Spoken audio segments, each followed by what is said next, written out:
Public knowledge. successfully extricated myself from the small void, and she was displeased. Yeah, scoop her up in the blanket and bring her with you. Oh, she'd be even more displeased then.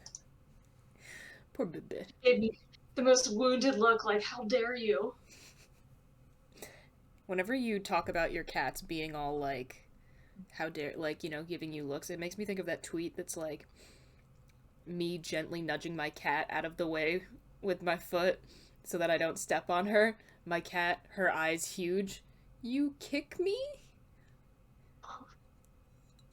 Jail for mother. Jail for mother for 1,000 years. I'm sorry, Dixie. I know. She's in the other room now. Boo boo. How is everyone? Always like to start off getting the vibe. Yeah. Oh, hang on. Oh, we're on the air. I need to get a drink of something. No, it's fine. I just forgot my drink. And I Go for it. and that's okay. I'll be right back. We love it. We're laughing because the first I'm turning up the Christmas. we did this, I was like, Yeah, that's extreme. It's like compounded Christmas sweater and mug. Oh, and the Christmas bedding and my You notice. corgi has a Yep. Santa hat on now. Wow. I love Christmas. I have my 2-foot tree. That's what I did. I love your little 2-foot tree. It's adorable. Mhm. I have a I never small really tree that we used to put in our various dorms and apartments when I was in college, but now I don't have any space for it, really. That's actually what my little tiny tree is from. My mom originally got it for me for my dorm room. And, I suppose I could How put it many right in years the later? center of my dresser, but there are, like, things that I need on top of it sometimes. mm-hmm. C'est la vie. You can put it on the floor. I always put mine on the floor in college. Like it was a full tree. I'll have to We link would this in the actually description. There was some post someone made. I can't even remember what site it was on, but it was like, I googled college Christmas trees and was not disappointed. And one of them was just like a stolen traffic cone wrapped in tinsel and like a little pine tree air freshener tacked to the wall that has presents underneath it. It was beautiful. And the people need to see it. Space saver. Makes sense. yeah, right. Okay, sorry, homies. What's today's beverage? Oh, apple juice. Nice. Love some appy juice. Apparently we have a live studio audience. Oh, yeah. Oh, me. Yeah, yes. you. Wow, it's just not my day today. It happens.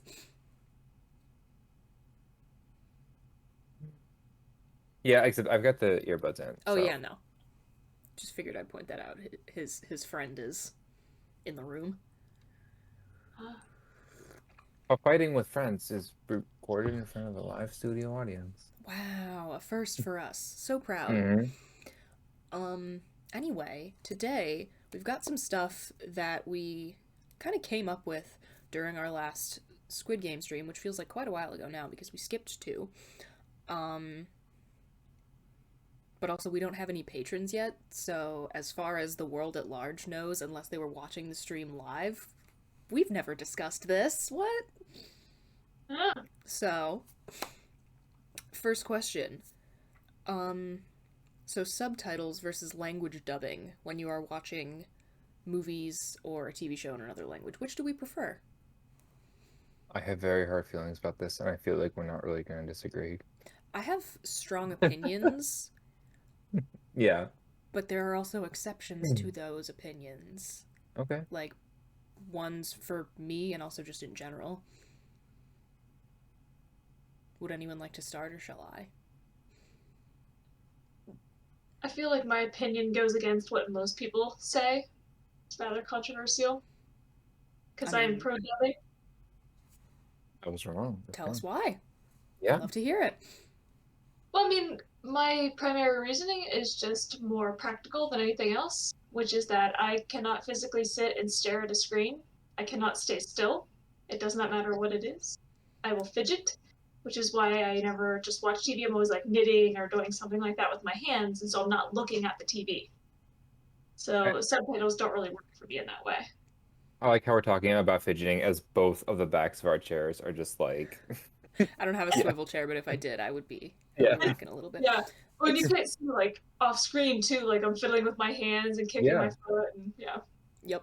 No, it's funny to me that you can't like stare at a screen. Just the more I learn about you as a person, the more I don't understand why video games just aren't a thing that works for you. Because staring at a screen and doing a thing with your hands. But that's still staring at a screen. You have to look in one place. Yeah, but you're Yeah, doing but a task on the screen. and the controller is like a built-in fidget spinner. Yeah. Or not fidget spinner, but like fidget toy. Yeah. Yeah. But you're staring at a screen. Again, just we had this conversation literally like 3 days ago. I understand not everyone likes everything. Duh, it's totally fine. But also just me as a person, I physically cannot compute that video games just don't work for some people. Wait, okay, can I ask a question? Go ahead. Can you like read a book? Like in the same because in the same way you would have to be staring at a book page to be engaged. Like where is the distinction there? Yeah, I mean, I feel like that's a little bit of a different thing because when I'm sitting and looking at a screen, there's like all this space between my face and the screen, and there's a lot happening, and I get very easily distracted by things. Yeah. Versus when I'm reading, it's just like I'm reading and it's right in front of me. And plus, to me, that just takes so much more mental effort than other types of media use. And so I think it's easier to get kind of engrossed in it. Okay, yeah, that's fair. I have a pretty similar thing with like watching movies or TV or like watching things on a screen. Like with video games, I'm technically doing two things at once, even though I'm just playing the one game because I'm like doing the like motions on the keyboard or controller with my hands and processing with my, processing with my brain and eyes and all that fun stuff.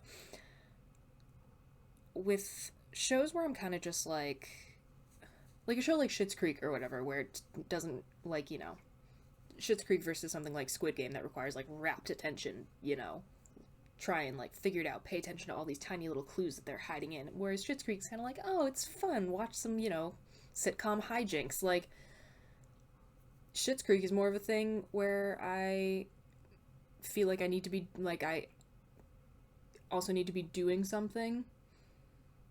But there's definitely like shows and movies, and especially if it's a show in another language, a show or a movie in another language, where I'm like, okay, I'm going to sit down, I'm going to turn the lights off, and I'm going to watch this like with rapt attention. I think I'm literally physically incapable of that. Girl, what do you do at the movie theater? Oh god, it's difficult. It is difficult. I mean, you could probably knit while you did that. I've thought about it, but well, I usually go like first showing on a weekday, and I pretty much always have an entire row to myself, so I guess it wouldn't distract people. But yeah, because like there's certain shows where I really want to pay attention, like Doctor Who. That's one show where I'm always like, I don't want to knit, I want to actually be paying attention. Do not spoil, I'm so far behind. So, Continue. Well, no, but no, I'm just saying, so like in general, I'll try to do that where I'm like, okay, I'm not going to touch my knitting.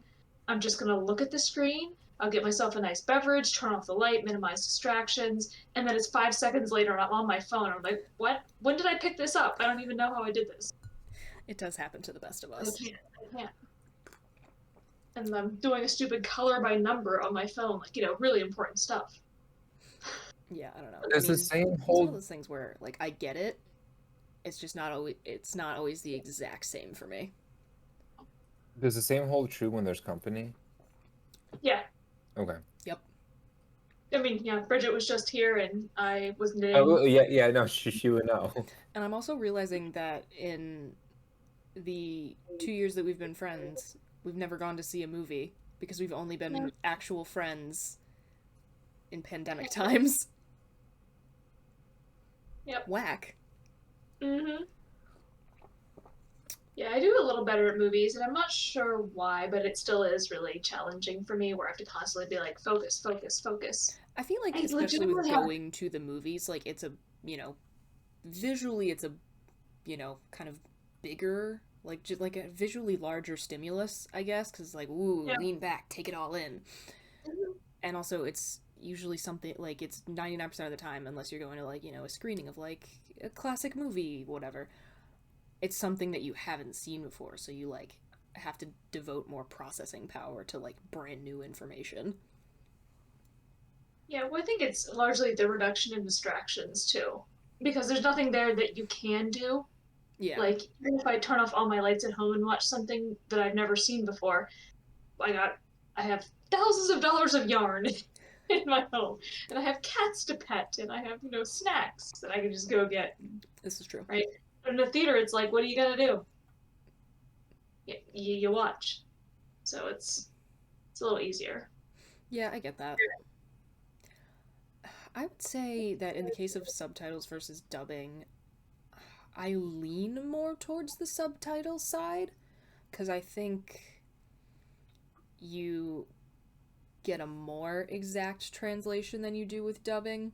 However, I am not against dubs whatsoever. I actually really like the Miyazaki movies. I really like the English dub versions of those because the casts they pick for, all the voice actors they pick are always awesome. And also nostalgia reasons, like the first time I ever saw Spirited Away, which is one of my favorite movies, like it was the English dub. And so like, it sounds like my childhood now. And also like I don't like when people are like kind of subtitle purists, like, oh, you're not getting like the same experience or whatever. Cuz like if you have like dyslexia or whatever, subtitles might not be much help to you. Mhm.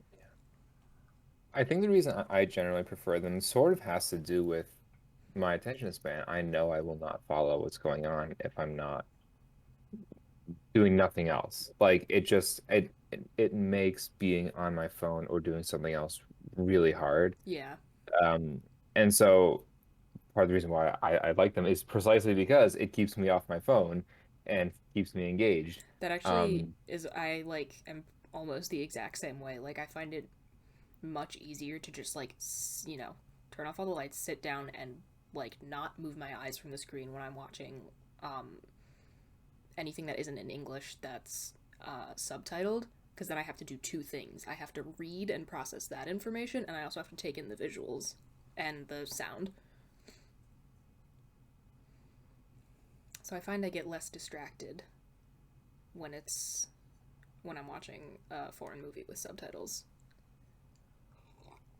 I did successfully watch all of Parasite once, and I was real proud of myself afterward.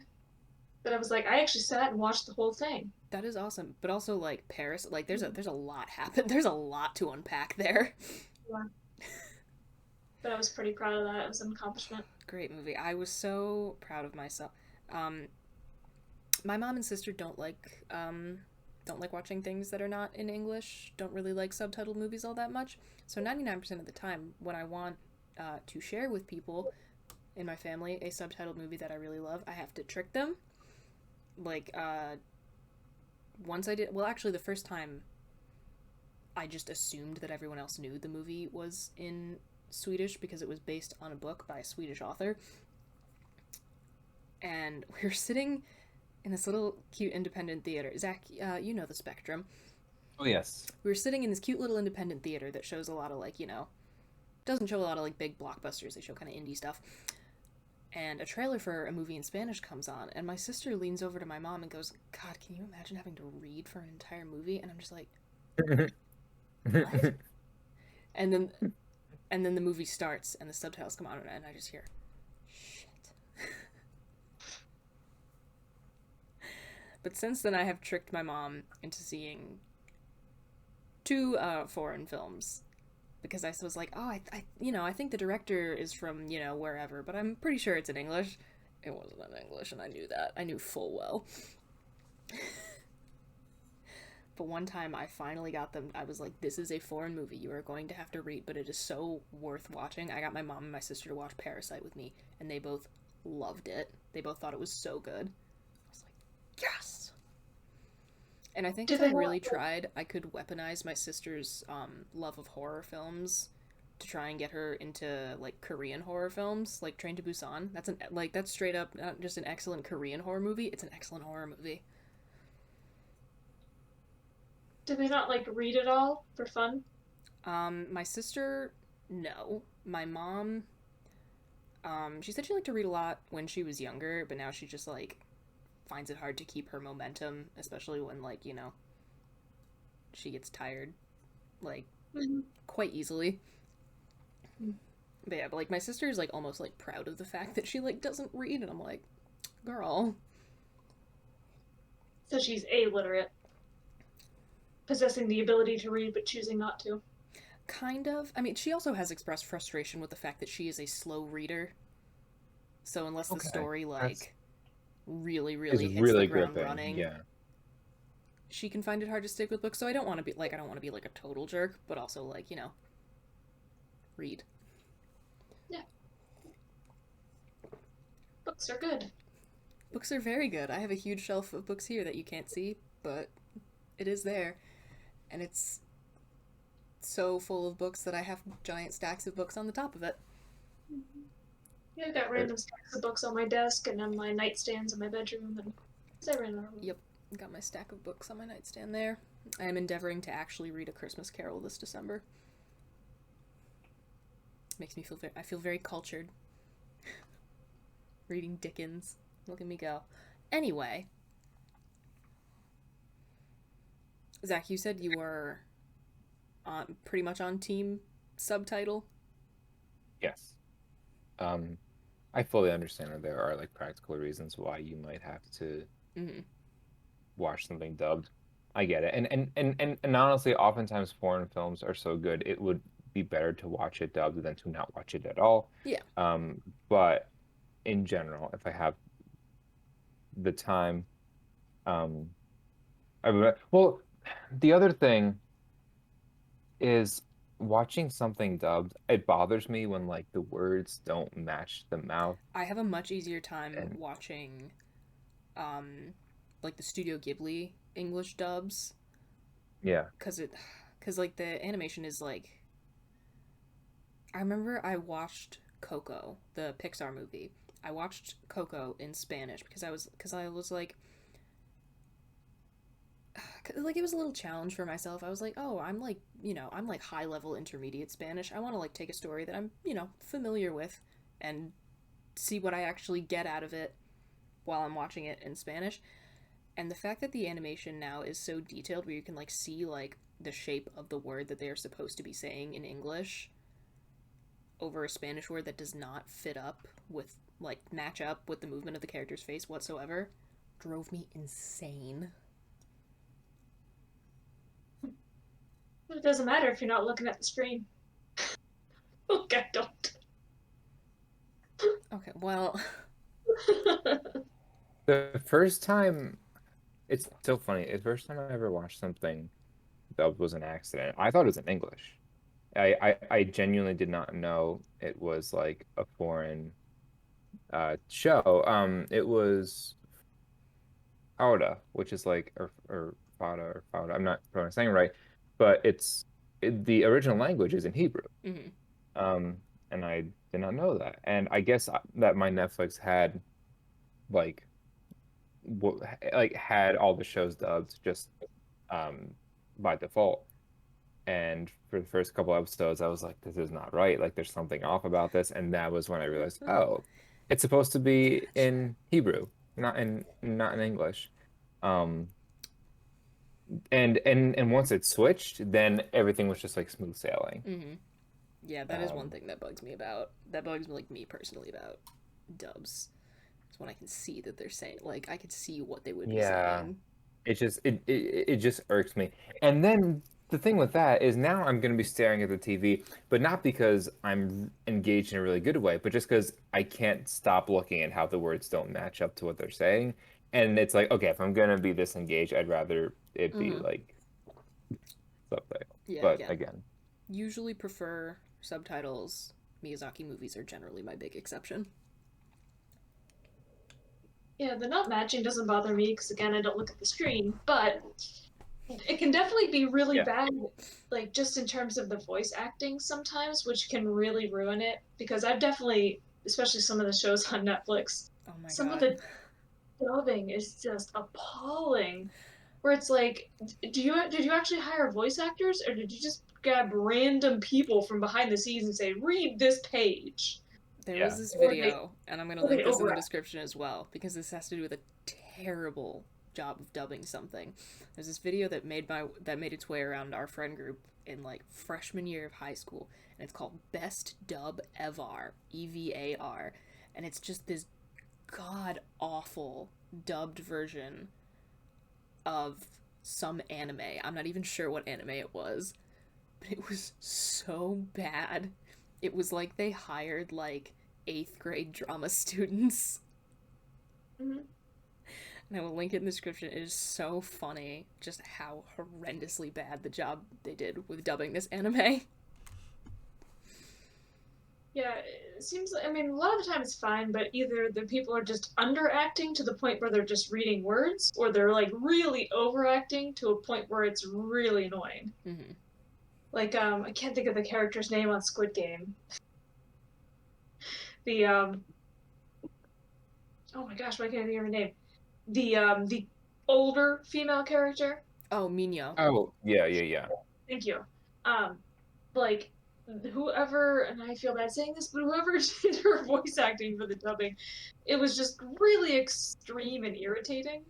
Yeah, and I mean like And she's supposed to be like ruined pretty it. obnoxious, but like if that makes it Yeah, unwatchable, we have a problem. almost a little bit. Like it was extremely irritating. You hate to see it. Actually, I thought it was just me, and then I saw a lot of articles afterward where people were saying the exact same thing. They're like, "Who did this?" It made it like unwatchable. I had to switch to the subtitles. Oh my god. Yeah. So sometimes you end up with that, and it's like it kind of ruins it a little bit. Mm-hmm. Yeah. That is super Which I can annoying. imagine is a job though. Yeah, I don't know. And I wonder if it has anything to do with the way that like I've seen a lot of people getting really like kind of rightfully salty lately about how like Chris Pratt is gonna voice like Super Mm-hmm. Mario in the movie when like Sorry. I know it's like please laugh about it. It's so dumb. No, just that one tweet. He's not He's Italian not anymore. He's Italian anymore. normal. But like Anyways, the actor who's been voicing Mario for years in the games is right there. Why? Yeah, but does anybody know who he is? Star-Lord is about to ruin a second franchise. Yeah, what did he see? What has Chris Pratt seen some Hollywood executive do that they are giving him all of these franchises to keep him quiet? He is beloved. People love him. Oh, I can't stand him. What is okay? This is a dumb question, but I'm really out of touch with like everything pop culture media. What is the big controversy around him again? I like Anti-LGBT church okay. Like he's a follows member Ben of it? Shapiro on Twitter, That I did know. That I did know. and Which also like like his super like creepy weird posts about his like second wife. See, this is why I don't pay any attention to celebrities' personal lives. These are not things I know, nor are they things I really care about per se. I mean, yeah, some shitty stuff in there, but at the same time, it's like he's entitled to opinions. You know, it's kind of one of those things where it's like, I don't know. I don't think he should not get jobs because of it. And everyone can make their personal decision about whether they want to support him individually, but Yeah. like I think people are still entitled to work regardless, even if they have abhorrent views. I think there are a few lines in the sand I have drawn. I will not watch the new Mulan movie because of Oh yeah, no, that absolutely actress's not. views. I can't do that. If it's something like Chris Pratt, like, am I really gonna stop watching like Parks and Rec? Like, no. Yeah. What I would like to do, like Well, because the other thing is, one, he's not the only person in those shows. There's a lot of really good actors and This actresses is in also those true. shows, and so like, but if that's something that is really bothersome to some people, if you find like a secondhand like box set or DVD of whatever it is you want to watch, that the money, the money does not go to that person, and you can enjoy it guilt free. That is one potential wraparound, but yeah, I think what for me personally, what the person has to have done is like really bad in order for me to say I'm not going to engage with this piece of media. That's fair, yeah. And I don't know. And Chris Pratt just Yeah. like bothers me personally because I don't think he like I don't think he really acts all that much. A lot of his characters kind of just seem to be like a slightly different flavor of Chris Pratt. And like, if it's like goofy guy around the office, yeah, it works. But like, do we really need to keep rehashing this in like so many franchises? To be fair, that is the same is true for Robert Downey Jr., and I will love him The forever. same is very true of Robert Downey Like, Jr. and I yeah, love that man so much. yeah, like all of his character, like he doesn't play his characters like Iron Man plays Robert Downey Jr. Yeah. For being So like, I yeah, I don't enjoy know. Chris Something Pratt. about Chris Pratt just rubs me the wrong way. I like him because I know him from Parks and Rec originally, and so that's the character he is to me, and yeah. knowing nothing about his personal life, it's like, yeah, I enjoy the show. I enjoy the Guardians movies personally. Well, and I didn't think that those movies were bad. I was just mad that he's kind of the reason my favorite Marvel superhero is dead. But you don't have to hash that. I see, I see. Yeah, Yeah. yeah. Yeah, it's a complicated thing. Like I've actually had this conversation quite a few times with a friend of mine about like Joss Whedon stuff. That like she and I both grew up loving Buffy the Vampire Slayer and Angel, and then it turned out he was like a douchebag of the highest order. And it's like, what do you do with that? It's been such a part of our lives. And Yeah. it's like, well, yeah, but like Zach said, that's the big part of it is he's not. Yeah, it was originally his conception, but he's not the only one who worked on it, right? Hundreds and hundreds of actors and production assistants and writers and all this stuff, and you can support them. And I think at a certain point, even though somebody created something, it becomes such a part of culture that it ceases to belong to them. Yes, I think that like the prime example of that is like Harry Potter. Yeah. Like I will forever love that whole story. That was such a big part of my childhood. It's just been so influential to me. And then J.K. Rowling turned out to be like something of a terrible person. And it's like, but and then the rest of society did not like stop engaging with Harry Potter. They just stopped engaging with her, Yeah. and they just kind of alienated her from her story as much as is possible. Um, and yeah. I wish J.K. Rowling had stopped talking like 10 years ago.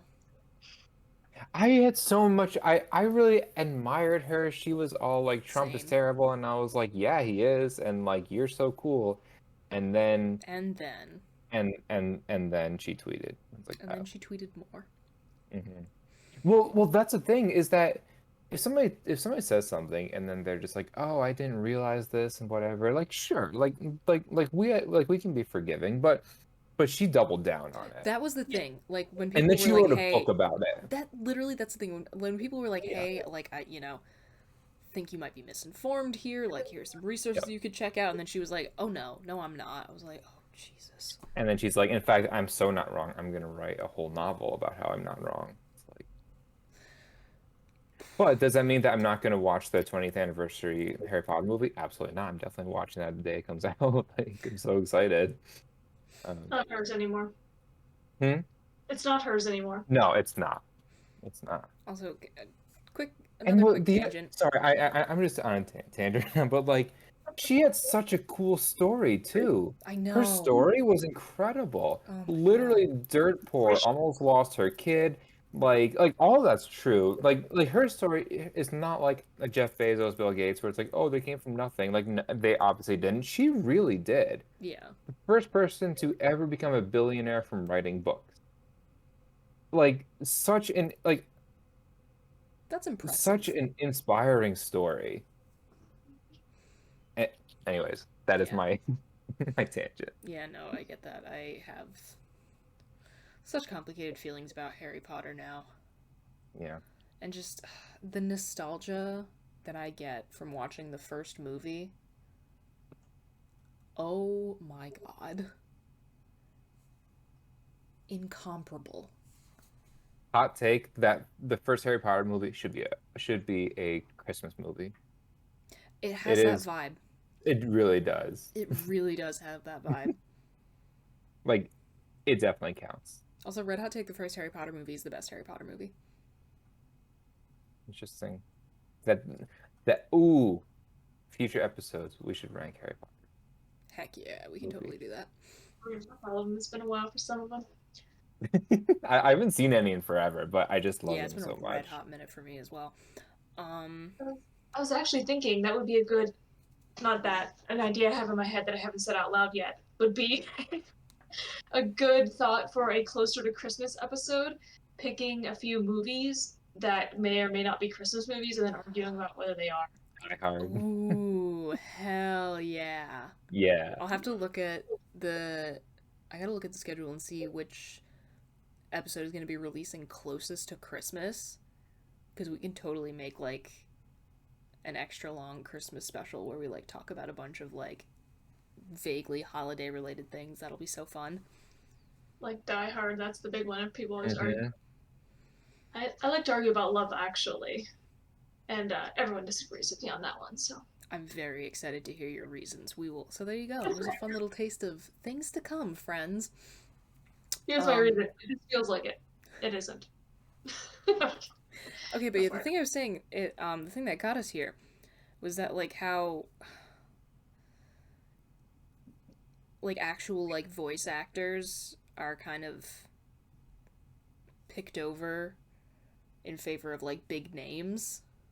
Mm-hmm. Just a thing I've noticed that's bothering me a lot. Well, I mean, Yeah, this I don't disagree. something I teach in some of my classes. You know, that idea of the logic of safety. I wrote a paper about that. Yeah. It's so expensive to make that stuff, and it has such a high failure rate. And it's like, what are you going to do? Take a chance on a relative unknown, or are you going to pick somebody like Chris Pratt, who has a following, and that you know the people that love him will turn out to see the movie just to see him? So it's like guarantee in a way of getting an audience and making money from your investment. So they don't make the choices necessarily based on who's the best for the role. They make the choices based on how we're going to get people to pay to see this. But here's the thing though, right? Is that like unless you are a true like video game fanatic or nerd, you probably don't know who the person is who voices Mario. But everybody knows the voice. Like it is recognized like globally. And so Yeah, it's so not maybe it's as not, you know, a risk to cast Mario's voice actor as Mario in the movie. yeah. I mean, it is compared to casting somebody who's known. Name wise, yes. Right, no, that's what I'm saying. But, Way more like, people know the the name Chris Pratt sound. than whoever voices Mario. I mean, there will be people that go out just to see it because he voices it that otherwise wouldn't. Whereas the people who like Mario anyway are going to probably see it regardless. This is true. Okay, that's fair. You are bringing in a new demographic. Yeah, That I is mean, a good to point. me, That is a good point, though, Zach. Because, like, how recognizable, like, how globally recognizable is the little, you know, it's a me? Yeah. Like, yeah. Very good points. Good points made all around. Giant water cup. mm-hmm. Strategically pick, like, the largest cup in the cabinet every time it's podcast night. Was it Christmassy or did it just happen to be reddish? No, it's a giant cup that my mom got at a James Taylor concert. Ah. But it was I nice noticed enough it was to a guitar. reuse, so now it's large water cup for podcast night. Because much water is necessary Okay. Oh yeah, we can move on unless anyone else has anything. Anyone else? Yes. Anyone has anything else they would like to say? There we go. Trying to say 3 different sentences at once. Doing great. Only tangentially related thing that I want to mention Of course, go is for it. this seems to be a trend recently of movies or TV shows that are in English, but then there's somebody in it speaking another language, but then they don't provide subtitles. Yeah, they just caption it like speaking Spanish. I'm like, thank you, so helpful. That has been happening more and more lately. And it's one thing if it's like a single sentence and they explain. I've been watching things where they'll have like a whole conversation with no captioning whatsoever. And then I'm like, are you Why? not going to tell me? And so I put on the subtitles and it just says, yeah, like speaking Spanish or whatever. Is the audience supposed to know what they're saying though? Not that I'm aware.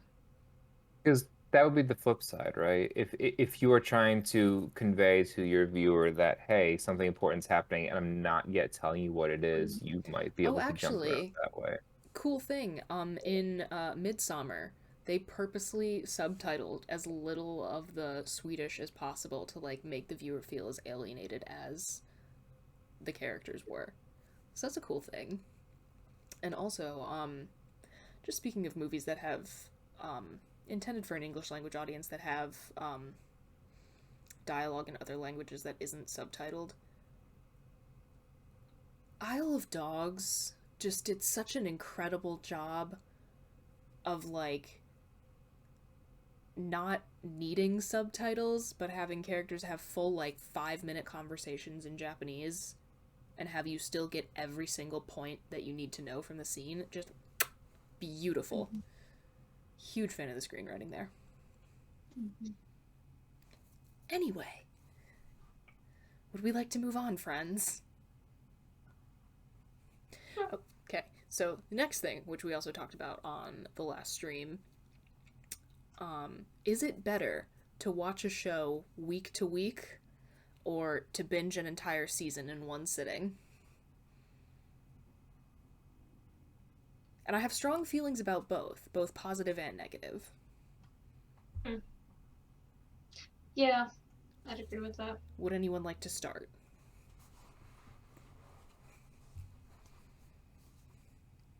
As far as watching week to week, I hate the waiting.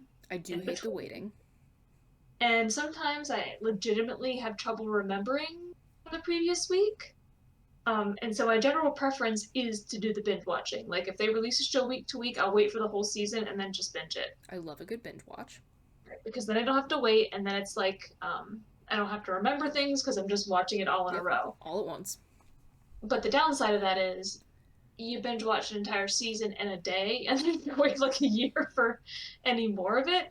And I never remember what I watched from the previous year because I just watched it in a single day and then haven't seen any or thought about it since. I mean, that is always a fun excuse for like a round 2 binge watch of an entire season. Like, every time a new season of Stranger Things comes out, my sister binge watches every single of the previous seasons, which, like, you know, mood. Sounds like the ultimate solution would be to wait until the whole show is done. And then just binge it. And then just binge the whole thing. That is a fun thing about, like, when you finally, like, sit down to watch a show that, like, kind of was, like hot, that had a real hot moment, like, culturally, like, even, like, I know, Brooks, you said you're not, like, crazy about this, but, like, something like The Sopranos, or Breaking Bad, or Friends, or, like, you know, something that, like, really made an impact on, like, American and also global pop culture, like, when you finally sit down and just binge the entire thing, that is a good feeling. That's how I watched, like, I know now. Well, yeah, because, like, that's how I consumed, like, Cheers and Frasier and Seinfeld, because by the time I was old enough to want to watch those shows, they were long done, you know. That's exactly what happened with me in the X-Files, although that's kind of like a funky, fresh little exception because it got revived like a year or two after I like binged the entire thing. So that was particularly exciting for me, but like, yeah, oh my god, when I was like, finally was like, just like had finished the whole thing, I was like, I know now, like I understand all the references that have been made to this, like, culturally. That's why I tried to watch The Sopranos. I'll get back to it eventually. I was on season 2 when I lost track of it. But like actually my brother used to do that where he would at a certain point he was just like, yeah, I'm just gonna wait until the entire series is done and then I'll watch it. Because he just got so tired of waiting in between seasons. Well, yeah, like, and this is one of the shows that maybe I'll get to at some point, like, when Mad Men was having a real hot moment, and it was like, and it's like second to last season or whatever, I was like, this looks good, and I could start watching now, but I'll just wait till it's done. Yeah, I tried and failed on that one. Yeah, whether or not I actually get to that is yet to be seen. Some people find the sexism charming. I don't. Yeah, no, that's gross. But it's one of those things, like, yeah, all the sexism is gross, but also I've heard it's just like the writing is just really good. I made it 4 episodes. It was as far as I could get. Valid. Yeah, I absolutely love a good binge watch. But there was something when I used to be watching shows week to week, and one of the last, like, shows that I would watch week to week was Hannibal on NBC, which was, like, you know, some high stakes there, some pretty intense drama going on. And I had friends in high school that also watched it, and we would come in, like, you know, the day after a new episode had aired the previous night, and you would see your friend, and I would, like, see one of my friends down the hallway, and we would just give each other the look like, are you ready to unpack this shit? I miss that so much. It made going to high school just a little bit fun that day. It really does depend on the show. Like I feel like shows on streaming services like Netflix are sort of more designed to be bingey. Because like if you're talking about a show like Hannibal or something like that that was on broadcast television, like that's something that's kind of like broken up with commercials. It's designed to be watched week to week. It's got a different structure to it. And so I think with something like Netflix, it's really hard not to binge watch them because not only is it sort of like designed to flow from episode to episode because they release them all at once, but it also automatically plays the next one. This is true. Actually, question. Be an actor will to not watch it. For you, as a person who was alive and has actual functioning memories of the 90s, I know you were not the target audience for Twin Peaks when it was airing. However, were there fewer commercial breaks? Because when I watch Twin Peaks, I'm like, I don't see where one would chop this. Like, I can think of, like, maybe one spot, like, per episode. Yeah. I mean, like any other show that was on broadcast TV. That's insane to me. Yeah, I mean, I didn't watch it when it was on, because, yeah, it wasn't the target audience, but I remember it being a thing and people talking about it and seeing ads for it and stuff. Mm-hmm. But yeah, I mean, it was just regular TV. But, like, okay, so, like, 90s TV in general, there were fewer commercial breaks?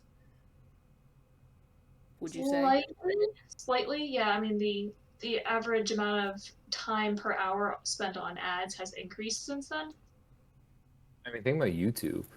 Like when YouTube first came out, there were no ads. Oh my god. And then they were like, hey, let's throw a 10-second ad in front of some videos. And then they were like, hey, now let's just intersperse them throughout the videos. Now they're like, let's kick it off with 2 back-to-back, unskippable 30-second ads. And then every 7 minutes, a commercial for Geico. Ad block, baby. But yeah, because I was thinking about, like, are there shows that I still watch week to week? And there are, but they're all, like, relatively kind of, like, serialized broadcast shows, like Law & Order SVU. Mm-hmm. Still love it. I will love it till the day I die. It's been going for 22 years now. Both things I heard on Law & Order SVU at 3 in the afternoon. But that's one of those things where it's like, you know, each episode, they do have like a thread that kind of goes through each season, but the episodes themselves are pretty well standalone. Mm-hmm. And so I don't mind watching that from week to week, and I get real excited on the weekend where I'm like, ooh, new SVU to watch. I dig that. You know, certain shows like that, I still watch week to week. again, I love shows that are bingeable. I love the, like, every episode is advancing a story. I kind of miss my monster of the week sometimes, to take a term from the X-Files. My monster of the week episodes, where it's just a fun little adventure contained in 45 minutes or so. I feel like that's slightly less of a thing with a lot of the shows that are currently popular, which, like, I'm all for, like, having, like, actual, like, story in TV rather than just, like, rehashing the same things, but, like, with, a different, like, how every, like, medical drama. Let's just rehash the same thing with a different cast, with a slightly different name, all that stuff. So happy that, I mean, I wouldn't say we're moving past it, because we're definitely not, but that things that have, like, a really intense, like, complicated story are, like, popular. Absolutely love that, but God, sometimes I just want to have a little fun. Still shows like that. One of my favorite things is every fall there's at least one new broadcast TV show with some absolutely ridiculous premise. Oh, they're That bonkers. and the show of this fall is La Brea. It was a 10-episode season, so the finale was just on. Actually, I just watched it last night. It's like this sinkhole opens up in Los Angeles, and a bunch of people fall in, and they end up in 10,000 BC. At the same spot, but in 10,000 BC. So like Narnia, except it's a sinkhole. Yeah. Yeah. And it gets, like, I won't spoil it for people, but it gets real dumb. And I watch shows like that, and I think, like, I can predict the next thing they're about to say, like, 9 times out of 10. Incredible. Because it's also cliche, you know? And it's like, I would just automatically know when somebody says one thing, I know the next thing they're gonna say is, and it's just, it's so, and watching the finale last night, I thought, these are grown-ass people who think this is a good idea. There are grown-ass people who wrote this and acted it out and edited it, hundreds of people. We have clearly established that marketing executives have no idea what people actually want to and will watch. But people are watching it. People have no taste. People also do have no taste. What? But also, I feel like Squid Game kind of proves that when people are presented with something that is actually, like genuinely amazing, they really will latch onto it. It's like not knowing how good you could have it. What were you gonna say? If you ever want to watch one of those shows that's, like, just bad to the point of being laughable, they made a TV show out of Stephen King's story Under the Dome several years back, where it's just literally overnight a dome appears over this town. It's like the whole story. It's so ridiculous. Sorry, I'm laughing just thinking about it. During the time it was on, I was dating this guy. I was in grad school at the time in Columbus, and the guy I was dating, he wasn't really into TV, but he would just kind of, like, hang out and do whatever while I was watching it, and he would just get so upset at that show. He's like, none of this makes any sense. These people are stupid. Why? I mean, the book doesn't make... I mean, it's a weird premise to begin with, but the book, I would say, is better, because at least it's Stephen King's prose, which I find very enjoyable. Oh, it's ridiculous. And I guess the point of bringing that up is like, I think the people that tend to watch shows like that do skew older. People that, kind of grew up in a world of broadcast television, and that's kind of what they're used to. Yeah. And not necessarily that they don't use streaming, but that might not be their go-to. And so I think a lot of those more week-by-week broadcast shows like that are more audience-specific for certain people who don't know quality because they haven't seen it. Okay, Not yeah, that there are good I broadcast 100% buy that. I absolutely believe that. Yeah, I mean, there are decent broadcast shows. Oh, absolutely. I mean, there are, like, shows that are on broadcast television that are great. Like, Hannibal's on broadcast television. That show is freaking amazing. Isn't the current What We Do in the Shadows that's on broadcast? That's on FX, which is technically... Oh. The Good Place, that was broadcast TV. The Good Place is freaking awesome. Okay. Very good. Whoever thought they could make a comedy about philosophy? Oh, love The Good Place, and still have yet to watch the last season because if I don't watch it, it's not over. You will cry. Oh, I'm sure I will. I know this That is off show topic. has hurted Jason is me. by far my favorite person. Like, I love him so much. I didn't hear the beginning of that, but I'm assuming you're Oh, talking about Petey. no, but I do like Chidi, but I love Jason. Oh, okay, Oh yeah. my God. Okay. This That's guy right. makes the show. Watching the finale, and spoilers for anyone who hasn't watched The Good Place, watching the finale of the first season for the first time, the moment where Michael just flips from like, oh nice, to like just that evil laugh will stick with me forever. They killed that. Absolutely I killed it. love I love when in one of the realities it turns out to be Jason who figures out it's the bad Oh my god, place. yeah. It And was he's so like, cool. Jason figured it out. Jason. He's like, that one hurts. Oh, love that show so much.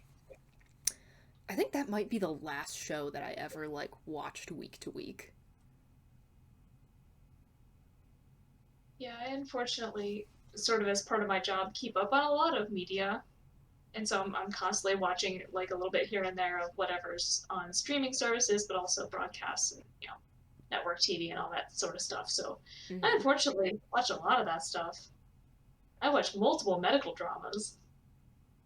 I only just a couple days ago realized Cal Penn was on House. Oh yeah, I did not know that until I heard him on Pod Save America. that's actually where I originally um, like saw him. Oh, okay. That was on when I was in college. Interesting. That was our go-to show in college. Which I think that was pre White Castle. Harold and Kumar go to White Castle, I think. I don't remember. Wouldn't know. So yeah, like I just Pros and cons. again, benefits to both. I love a good binge watch, especially when it's like the kind of binge watch that was the first season of Stranger Things with me and my friends in college where we like wore our pajamas all day and like got a bunch of like candy and snacks and like, put blankets out on the floor and we're like, okay, let's go, whole thing. Like that was great. I still love doing that to this day, but god, the discourse that occurred between episodes of a week to week show. It was fun. It was really fun.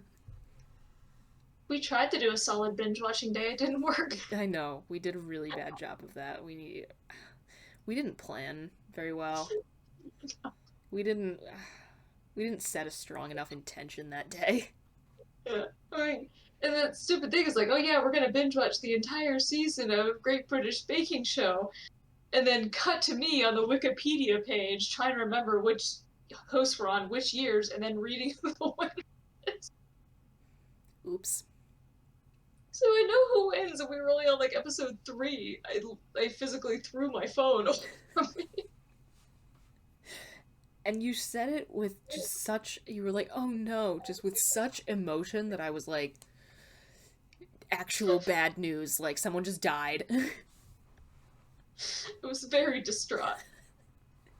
I think we were drinking at the time. Oh, we absolutely were. That might have been Four Loco night. It was. Keeping it classy. But we watched some before and after the drinking started, so I just couldn't remember where that was. Almost certainly after. I would have known better. Because we were talking about, I couldn't remember the name of host Sandy. I couldn't think of her name. That's why I was looking on there. Gotcha.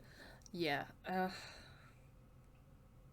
just keep coming back to it. There's things I love about both. Mm-hmm. And I do very much miss the, like, freaking out with your squad in between episodes. That's really fun. Which, again, next show that we, like, talk about on stream, we have to make a pact to do it 1 episode per week. And that's actually how you and I first started talking, Bridget, outside of the official capacity. Oh yeah, when the X-Files was still publicly airing. Yeah. Yeah, he would come talk about X-Files Oh, each week. good stuff. Love that show. Even though the last season sucked. But I really think it just depends on the show Yeah. and depends on what vibe you're going for. Yeah, Right? no, I I think you do get love the good. And again, the snow day binge watch where it's like, it's raining outside, it's snowing outside, it's cold. Everyone, pajamas, blankets, snacks, tea, hot chocolate, let's go. We're not going to move from this spot for 10 hours. It's going to be great. It's a lovely time. It's a lovely, Also, lovely time. sometimes it's necessary. Like if there's a big show where it's in the last season and you want to watch with everybody, you gotta binge watch to catch up. Oh, absolutely. Sometimes it's necessary. I And did that. like when you're having like your big like especially with like season drops on Netflix and something like Stranger Things, for example, like you make plans to stay in and watch that entire show as soon as it airs.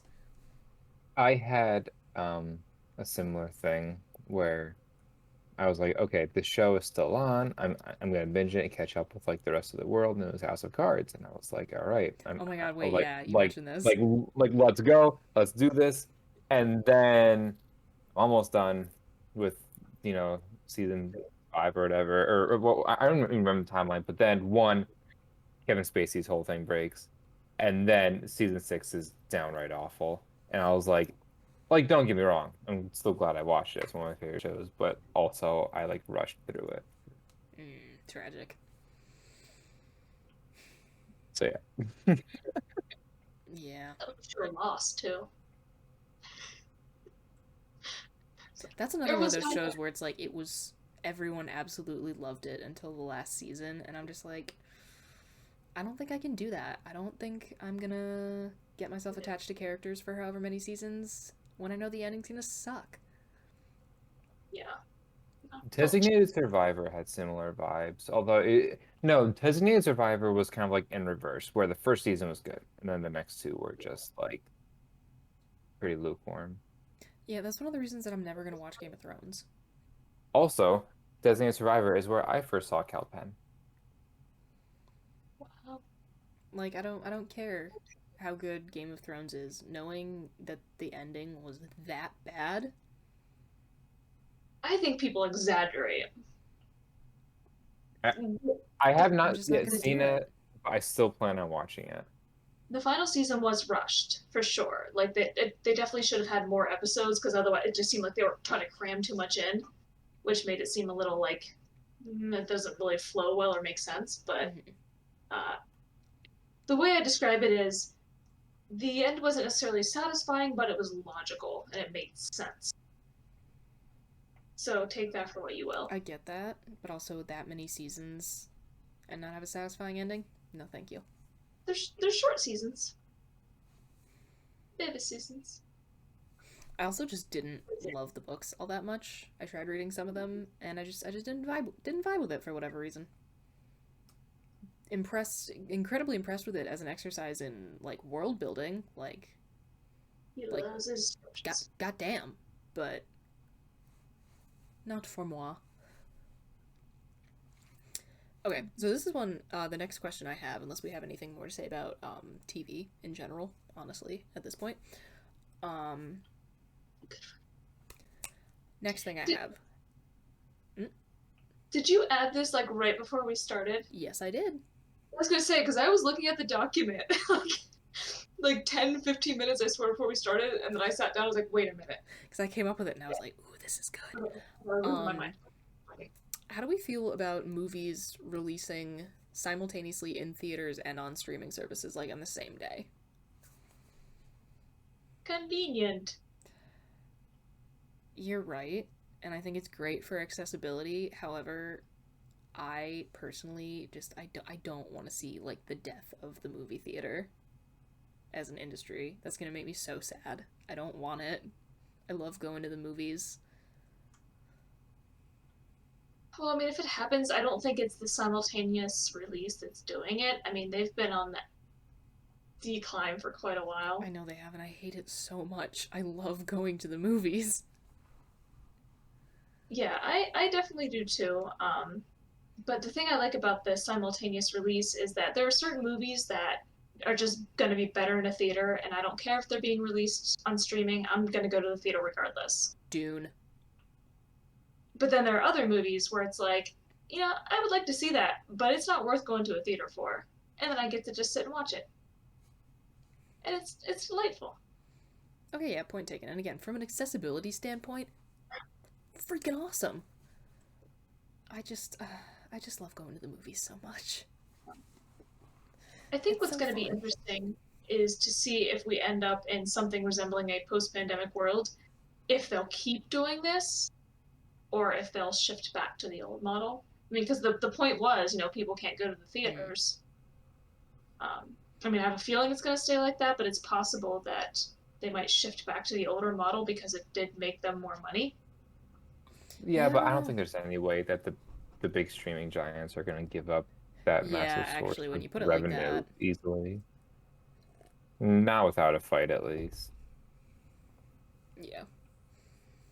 Well, I mean, but they might not necessarily have a choice in the matter if it's the film companies. Sure, no, but if they're negotiating with the film companies and they can offer them more and make releasing to them simultaneously appetizing, I think that they're going to go to pretty great lengths to try to keep that door open. Yeah.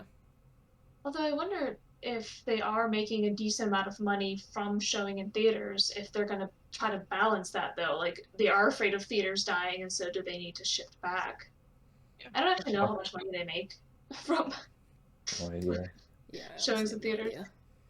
I mean, but they make a huge deal out of box office revenue, so I mean that's where they make a huge chunk of their money. They don't.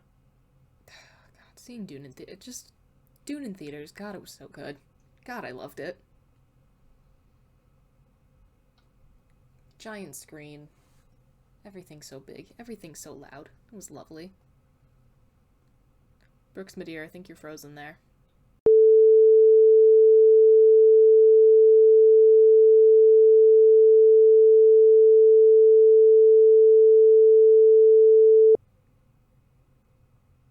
There she She is. back. My computer blue screened, and then it was like, "We encountered an error and need to restart." Okay. So it just restarted itself.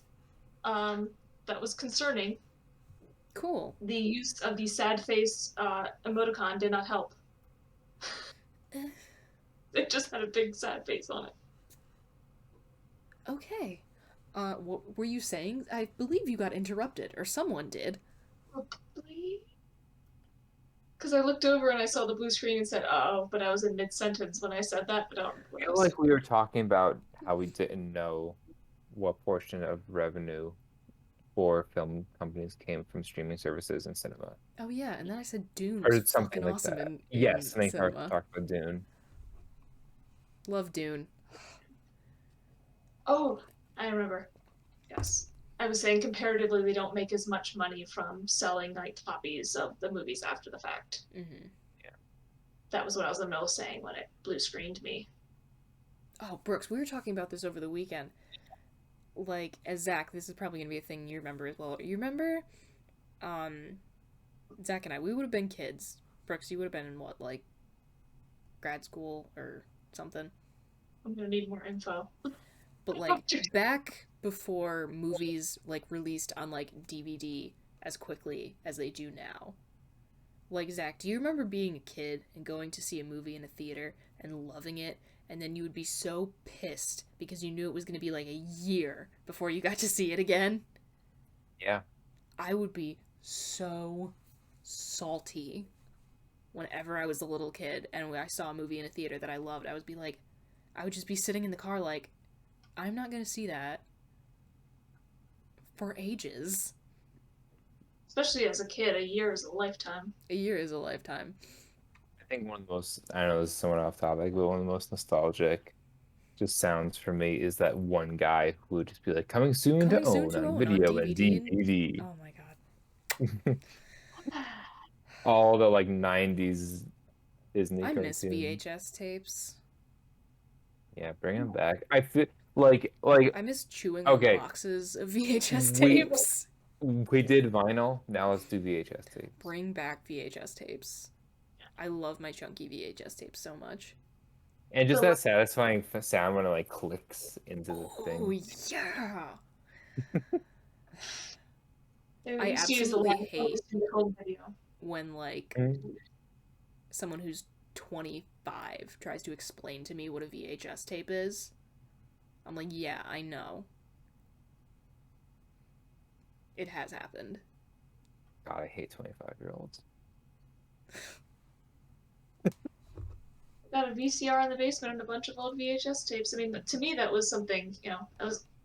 When did I get my first DVD player? College? I think I got one when I went off to college. I remember we had a combination VHS and DVD player when I was a kid. Like, it had both. Oh, good times. Well, Yeah, well, we had that too. put that in the basement for the first time. Grad school, I think. Oh, that was another thing we didn't wind up doing. Seeing what was on Yeah. those VHS tapes. But that could be Yeah, a group activity. That'd be fun. I'm so afraid of it to be a letdown because I really don't know what's on them. It could just be really boring stuff. My mom gave me a VHS tape months ago before I was back on campus Mhm. that she wants me to convert to digital because I have the equipment on campus to do it.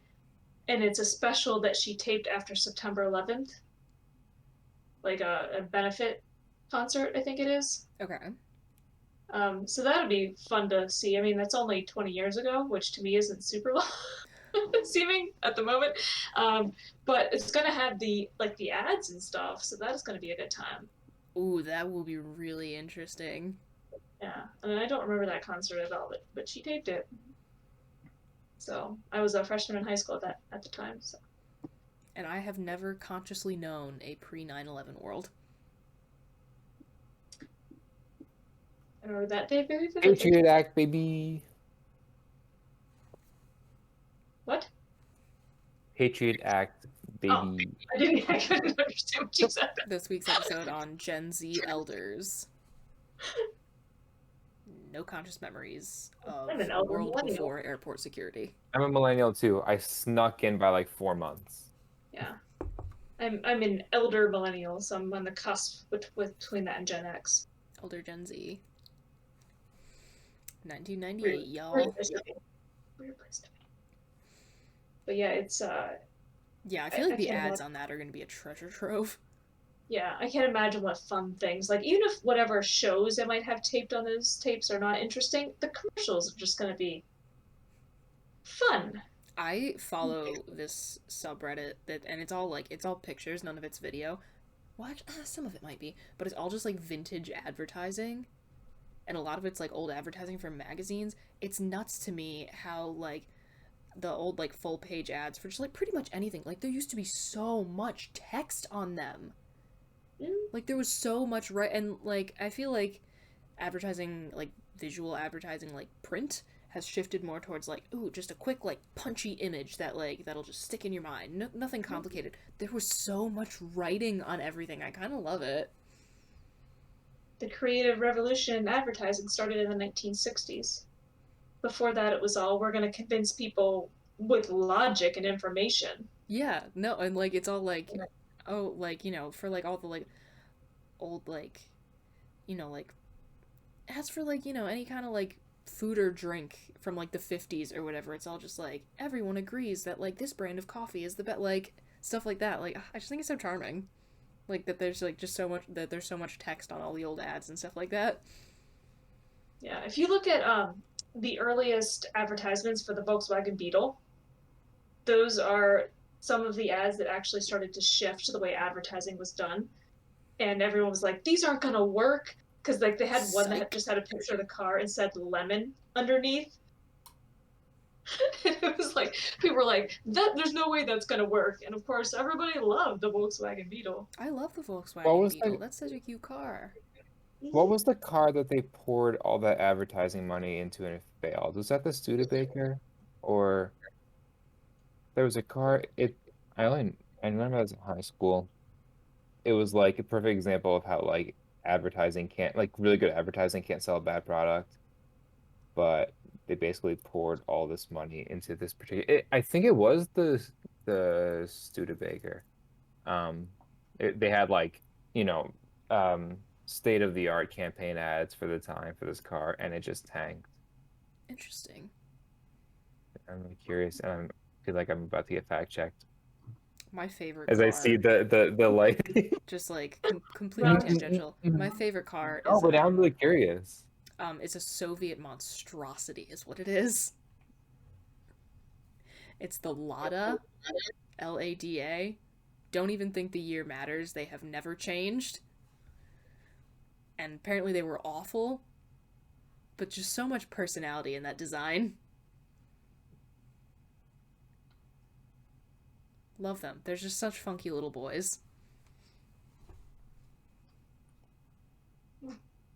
Zach, what is that expression? What are you looking at? Oh, I'm trying to read Brooks's face and seeing just how well I did from recalling 11th grade market and advertising class.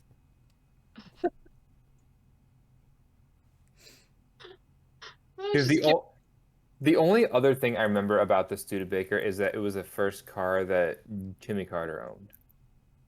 Interesting. So like an old car. Yeah, that is an old boy.